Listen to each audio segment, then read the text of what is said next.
the licensing, the major qualification there is to provide quality service to their client, to their customers. But now, since 2023, when NYANG come back to the business, they've reduced the tariff drastically. And that did not go well with the other competitors.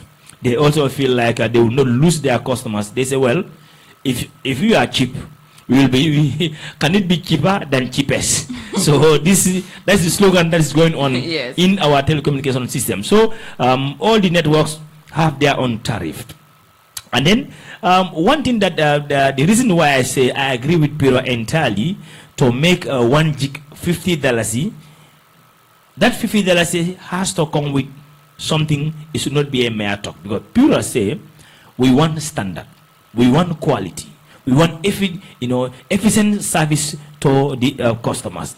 So if at all that $50, all this that's going to be the benchmark that across the board we're going to have a quality internet supply in the country, fine.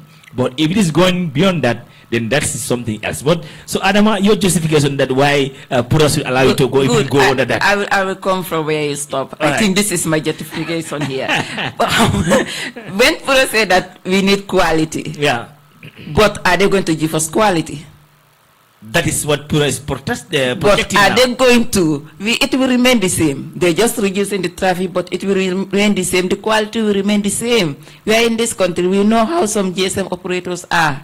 They will just give us internet. You connect. You struggle with it. So I think Pura should allow Gambians to enjoy this era. Pura should allow Gambians to enjoy. Yeah, they should allow Gambians to enjoy this era. But internet is very slow. You can see in the studio. Even to go on my phone is a problem. Yes, I'm even struggling to go in my phone. It's cheaper, but it's not. It's cheaper, but now let's wait for next week. They will increase, or maybe I don't know when they are starting. Yes, they increase benchmark. They will increase, but we will still have the same quality we were having. I don't think there is anything that will be. No, that cannot be possible. So the reason I said Pura is not fair to Gambians is Pura should allow Gambians to enjoy. This was our errand, to enjoy cheap internet. Even my grandmother at the village can enjoy cheap internet with a $5. She will connect and see what is happening in the internet. Let's try to digest exactly what Piro say about this. While this significant tariff reduction may benefit customers in the short term, it has raised serious concern regarding network quality, long-term sector standing ability, and the state's revenue collection. Pura has received widespread reports from consumers and stakeholders highlighting deteriorating service quality, including slow data speeds, reduce network availability, and overall decline in user experience. The regulatory Pura added that in line with its mandate to protect consumers while ensuring a stable, competitive, and investment-friendly telecommunication sector, it has taken regulatory action. A temporary floor price of 50 per gigabyte, approximately US 0.65, will take effective from 18 August 2025. There is that's going to be below the industry average of 106 per gigabyte. So this is the argument of Pura. Yeah, this is their argument. So now the point that we are saying here. Yes. Pura says at least now they take it to $50 per gigabyte. But the thing is, Pura want them, because of the reason Pura are jumping into the business. We are experiencing a very terrible and a very bad connection system. So Pura see that they are all going down, going low, but the consumers are suffering. So in order to stop this, we're going to bring a benchmark. At least how cheap? How you cannot be cheaper than cheapest. Yes. So how cheapest you are, but this is the benchmark. Again, they don't stop there. The quality service must come, because there's many reasons they give the license, Adama. Yeah, to me, if Pura control and make sure that we have quality internet, yes, it is very fair. But now my point here is, Pura have made their decision. They reduce the traffic, but are they sure that those GSM operators will they give us quality? Because you can see some GSM operators, you will suffer before you connect. Some areas you will buy your megabyte, but you suffer before you use that connection. And one thing they are saying that like sustainability for maybe GSM operators, yes, that one also is something we should consider. Because when they say chip cannot be, I don't know, cheaper than a chip or something like that, they are all going down. They will reach to a point that they will not able to sustain themselves. To me, because if you are going cheap business, you go for business to get interest. But if you are going to a business where you end up losing tomorrow, I don't think there is need for business. But Pura should, yes, they did well for the GSM operators. Us Gambians were enjoying and they cut it. Now we need them also to make sure that they regulate this GSM operators so that they will give us quality. We Gambians need quality internet. Thank you. So that's going to take us to our next item on the topic. As we speak right now, ex-soldier Abulai Sanyang arrested at airport. I only pray the internet will allow us to go through the story. It's still loading. Pura, I need your support to make the internet connection very strong here. So that story is still loading in the monitor in our studio here. All right. So let's try this one.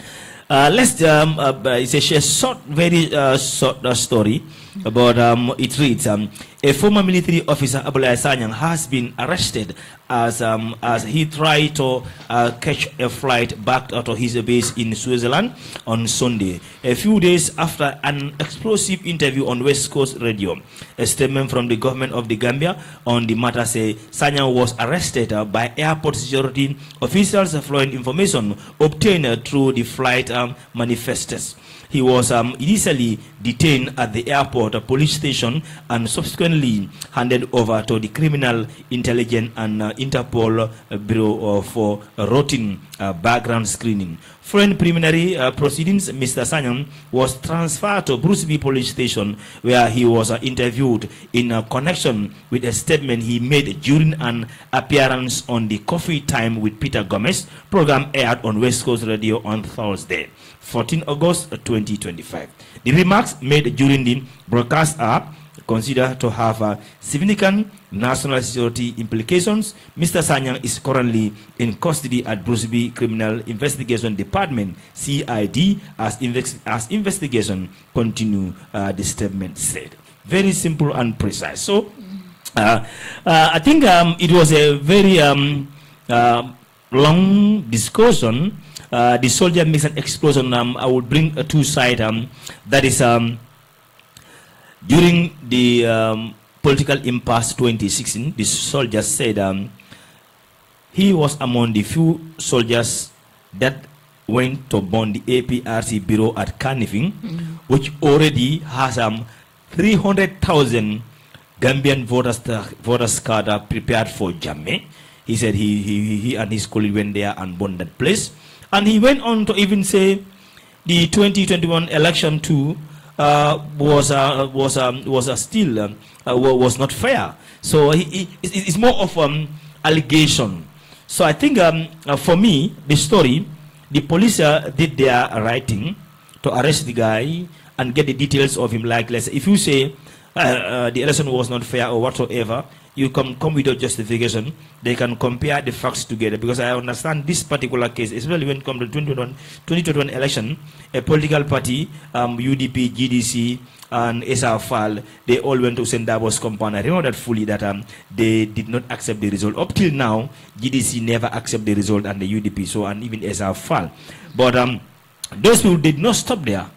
Especially UDP, they fought it to the High Court, but it was never accepted to go through. So if he says such things and then he was arrested, Gambians should be patient and allow the police to do their job. I think that is my opinion on this, because this is your daily podcast. We speak on what is on papers and analyze on our own perspective. Yeah, for this case, I think it is still at the police. They don't even finalize on anything. So I won't have much to say about it.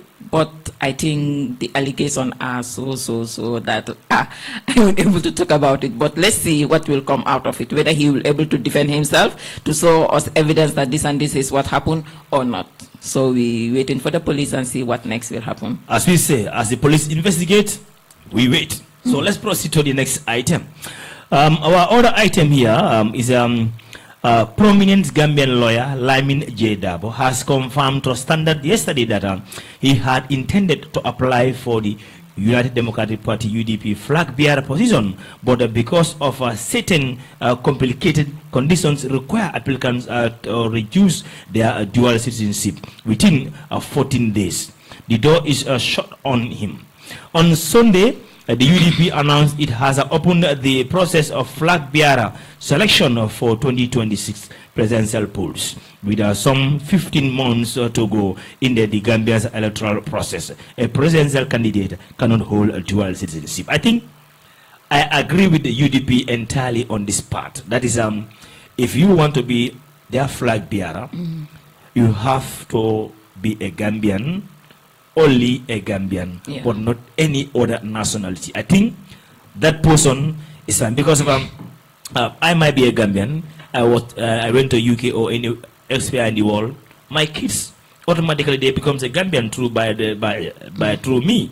But still, by the country of birth, they become a automatic citizen of that particular country. So if they want to come and be a president in the Gambia, they have to decide. Choose one country. Yeah. That one was really something good. You cannot be our president while you have a citizenship or somewhere else. No, we don't allow that. We don't allow anybody to do that. We cannot allow that one. We don't want you to transfer our phone to your own country and take us somewhere. And if we vote you into office, you are I won't care. I have somewhere to go to. So UDP, that one was a good one. But what this guy is trying to complain here is the period they are giving. He said 14 days is too short for him to renounce his citizenship of another country. Yeah, definitely that one also a genuine point. Because if you say 14 days period for us to come forward and declare our interest to become a flag bearer. And now, if I'm having dual citizenship, we all knew that take a process before it will be revoked. For you to revoke your citizenship, that can even take you 2 months, 3 months. So definitely weeks is small for that. So again, but I think Lyman J. Dabo have a bitter complaint than even to that. Because if you read the article, you go under the article. Let's bring it here. In the article, he said another troubling aspect. This is not my words, but the words of Lyman J. Dabo, the veteran lawyer. He said another troubling aspect with the applicant's process is how upholding the UDP code of conduct and committed to the internal democratic selection process. It democratic without routine to subject criteria. In 2021, there was no democratic process in the selection procedure because out of the four applicants, only Usainu Dabo was given a hearing. Barrister Dabo said. He alleged that other applicants were not even invited to participate in any interview or conversation. Was simply anointed and in a flag bearer violation of UDP selection rules and now universal principles of democratic process. This is Germans as recently heard Dr. Mane refer me to the democratic UDP internal democratic Lyman J. Dabo said. So he said in 2021 presidential election, 4 extra people do apply for the flag bearer position. But he said, according to him, not me, that only Usainu Dabo was given the chance to be interviewed. The rest, they were not visible. So that one also was a serious, allegation. And if that is true, then the UDP, their principle, their code of conduct was contradicted within the executive in 2021.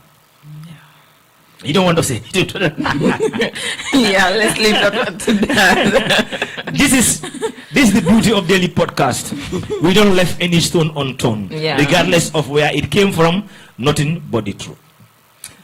So we proceed with another item, but to remind ourselves, to remind our audience that their friend was live on King FM. This program comes Monday to Thursday, 1 to 2 p.m., where we digest all that you really need to know about your newspapers in the country. So if you are in elsewhere in America, the Europe, and other part of the world, a better place to understand and get use of all the latest development in your country is daily podcast live on King FM with Alaji Fati and ADAMA. So that will take us to our break, and after we'll be back.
Welcome back to our daily podcast live with me, Alaji Fati and ADAMA NYANG. And now let's take you through to a very important segment of this program, perhaps the integrity of the program today. Religions leaders told hate speech is not a free speech.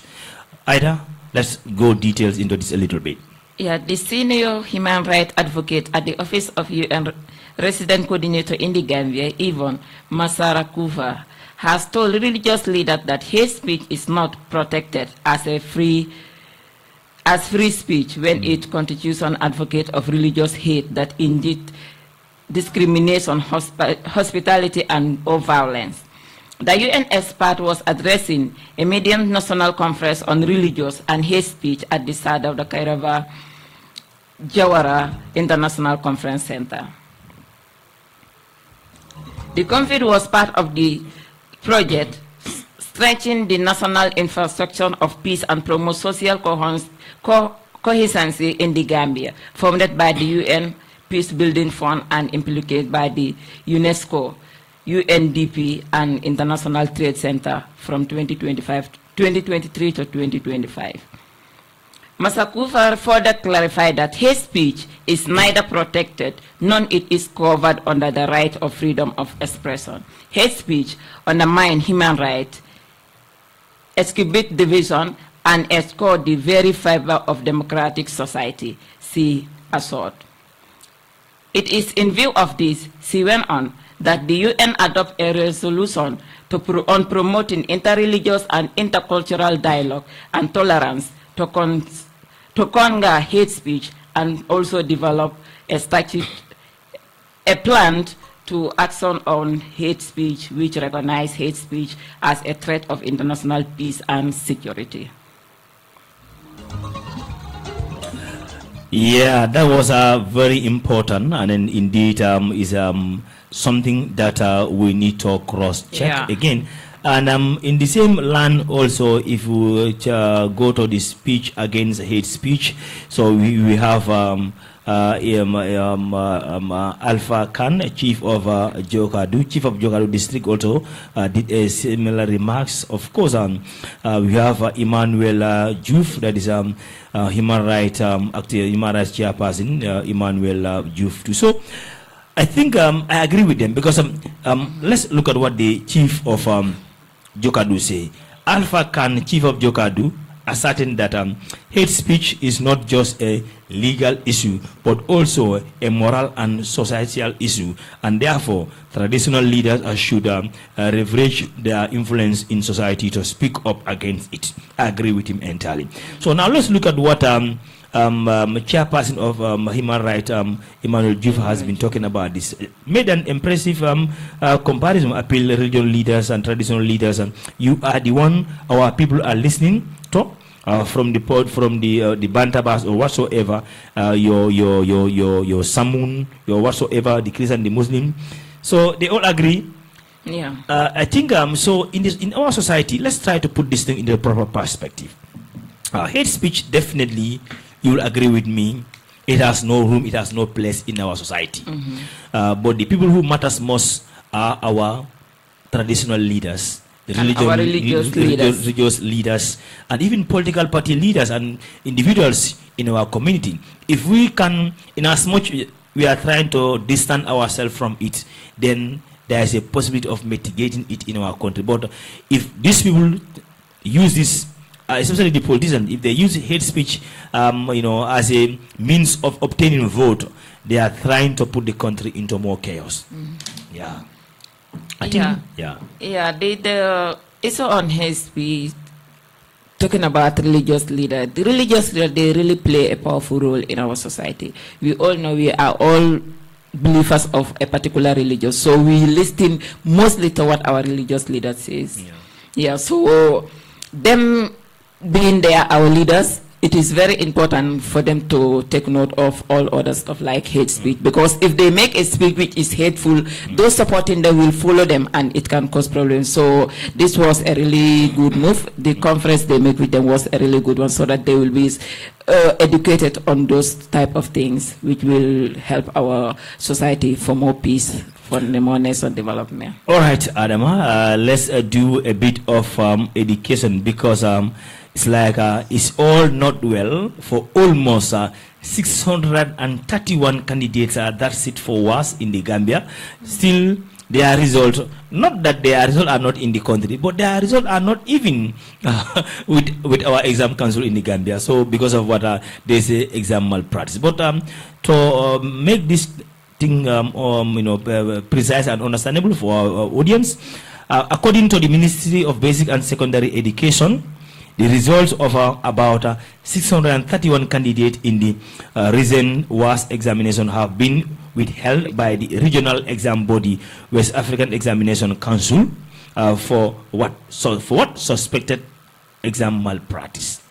So we have 631 students whose results are not being released by the exam body.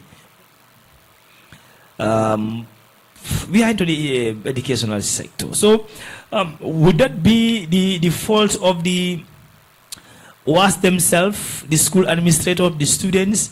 Where would you to me, all of them have a role to play in this. Even parents? Yes. How? Even parents. How? If you are a parent, you teach your children at home to be responsible, to be trustworthy. They won't go to school and cheat. If you are a parent, you have your kids at home, let them read. Show them that reading will help you to pass your exam, but you allow them to be on the internet browsing, using their phone to do all other things. When it is time for exam, they know that yes, I should pass this exam. They will find all means to cheat so that they pass the exam. So as a parent, we have role to play. You should make sure that you control your kid. You should make sure that they study the time they should study. They should have time for lesson and they should have time to read. But as a student, you are there, you are in grade 12, you are not ready for anything. Until when it is time, you say, I will just go with my phone, or I will do this and this and pass my exam. And you can see in our society, you really see some WhatsApp group chat where somebody will tell you that pay this amount of money and we will do this and this for you and you will pass your exam. And parents are giving money to their children to go and pay for that and pass their exam. Is that not cheating? So parents have a role to play. All right. Well, for me, I think I'll put the entire blame on teachers. Some might say, well, No. I'm not fair. No. But I have my own reasons because of I think as a good teacher, number one, because I passed through this as well. Especially during exam, there are bad teachers that are causing all this trouble everywhere. Sometimes they go and lick one paper and start collecting money from students, giving them answers. So those are the things that cause this exam malpractice. Like for instance, if you are at Gambia High School or Muslim Senior Secondary School, and then you are invigilating, let's say English language or science, let's say science. So you as a teacher, you happen to lay your hand on an exam paper, and then you go over it. You circle all the answers. Number one, correct. Number 20, you have it everything right or everything correct. Now the same thing, you go to the student that you think you can have something from them. You give them these answers. They are all the same hall. 10 students. They all have all correct. So Yeah. So you understand? Mr. Ate, I don't got you, but to this point, that's why WAEC too should be blamed. If they bring enough supervisors at school, they should not allow teachers teaching in a school to be supervising exams. They have supervisors, but invigilators are teachers teaching in the very school. And so now, let me just conclude here. Now I'm a teacher at a certain school. I know all the students in that school, and I'm asked today to go and invigilate them. I'm invigilating. I see that this one is my friend. I always chat, or sometimes I send so and so to go and do this and that. The teacher might attend to and I see that one is struggling. What will you do? You know the person. 3 years the person works with you. You are teaching the person. The teacher may tend to help. But if I provide more supervisors and invigilators, if a teacher is teaching a particular school, you should not invigilate in that school. I think it will also help to prevent malpractice during exam. Yeah, I think still I'm down to teachers. Teachers, I'm not happy with them on this one because of they are the brainstorm behind everything. Because of if look, parents will not come and have access to the invigilation papers. But parents contribute. Parents contribute a lot. No, the fact of the matter, this is teachers, and it will always be teachers. So I think teachers have to be contented, and then they have to be honest to themselves, and honest to the other students, and honest to the nation as a whole. And yes. Then there's one thing also we have to be very careful, especially our Ministry of Education. In sometimes if you look at Ghana, Nigeria, Sierra Leone, Gambia, all these ministries, they compete at the end of the year to say we have so people who pass exam than Gambia, Nigeria, and other places. So somebody can be in a foreign land and he feel like maybe you are a teacher at you are a invigilator in one of the senior secondary schools in Gambia. For that person to make so Gambian students, they all fail woefully, and then send you money or give you money and then try to do this exam malpractice, you fail all the students. So sometimes it's madness. Sometimes also bad parents may also give bad parents contribute money and they want to influence the teachers at school. So but majority at the end of the day is parents come teachers. Parents teachers. So me, I see teachers and WAEC themselves and ministry, they are all involved in this. All of them have a role to play in this. The teachers have to understand me here because of the only way I put my my argument is if parents give money to their children, it's going through a student to a teacher. And then if exam council bring invigilator, it has to be through a teacher. So whatsoever happens, teachers are at the center. So teachers have to play a very important role to make sure that honesty becomes number one here. Yeah, Mr. Fati, wait. At this point, it is not teachers. There are some group chats going around where students pay money to be given a paper before exam. Look at that. Yes, it is happening, and those groups are not controlled by teachers. Most of those groups are not even controlled by Gambians. Well, how do they get it? So I said, why it should be blamed? Most of those people who create those groups and ask students to pay certain amount of money, they are not even Gambians. And they ask students to pay a certain amount of money, they will be given a paper a night before they sit for that paper. Yes. Wow. It is happening. We see groups where they will be created, student will pay. Sometimes, and that is even risks, you can pay. Do you know whether the person know what is there? Yeah. The person may just get you another paper randomly and give it to you, people you will end up failing. You just focus on but sometimes also you can be lucky. You can be lucky they get hold of the paper, they give them the paper, they win over it. So I still say teachers. Yes, still teachers, but all of us have a role to play. Yes, you all have a role. Yeah, that's true. Well, be reminded you are listening to a daily podcast live on King TV and King FM. And of course, we have 2 online papers that are also offering us. That is King Choice and Urban TV2. They are with us live in the studio here. Alaji Fati and ADAMA NYANG. We are taking you through all the latest that you need to know about the current affairs of the country. So we take another break, and when we come, we take you to the continent to see what's happening in other part of Africa as well.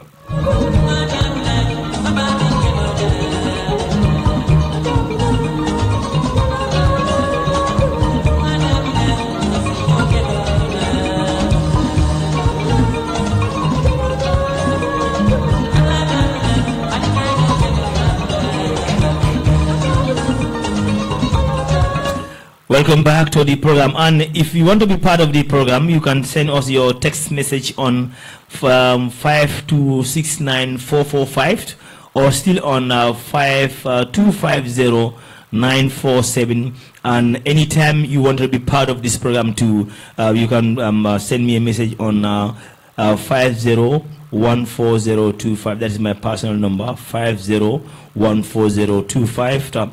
Any other important thing, in as much it has national color, I am interested to have an encounter with you regarding to that stuff. Anything that has to do with Gambia, we will learn from it. It will help the people of this country, regardless of where you are, who you are, interested to come up to your level, or you to come to the studio, or even invite you live on my program. We talk about the national issue. That is what is more important for me. But if you want to send a message on this program, you can send us a text message on 2500947, 2500947, or still 5269445, only for text messages, so that you also can be heard. Adama, the next item on the African continent, that one is still loading. So whenever I have a poor connection, now my mind goes to irregulation of Pura. So it's coming a bit. It's going to be a little bit headlines roundup, because of U.S. President Donald Trump is really playing a very important role to see that the Russia-Ukraine war has to stop it. Because both presidents have visited America twice for Zelensky, that is the president of Ukraine, and then Putin also came to America for the first time during Donald Trump's era. Many were scared that if he go there, he'll be arrested, but that is not Putin. You can't arrest that guy. Yeah. And still on the program, Trump's rules out sending U.S. troops to Ukraine as part of security guarantees. The U.S. president does also meet Zelensky to talk on ways forward to ceasefire in Europe, of course, because that is something which is not also helping any of them. So let's see what is in our continent to Africa. We've checked America, that's the latest on that site regarding of the European war, the role that the American president is also playing there. But let's see whether the internet will allow us. And before that comes in, we take a few text messages in the studio here to see what we have. The guy say, Mr. Fati, tell Pura to stop. We are students. Pura, they say you stop. They are students. Okay. So this one's let's chat. Let's okay. That's a personal message.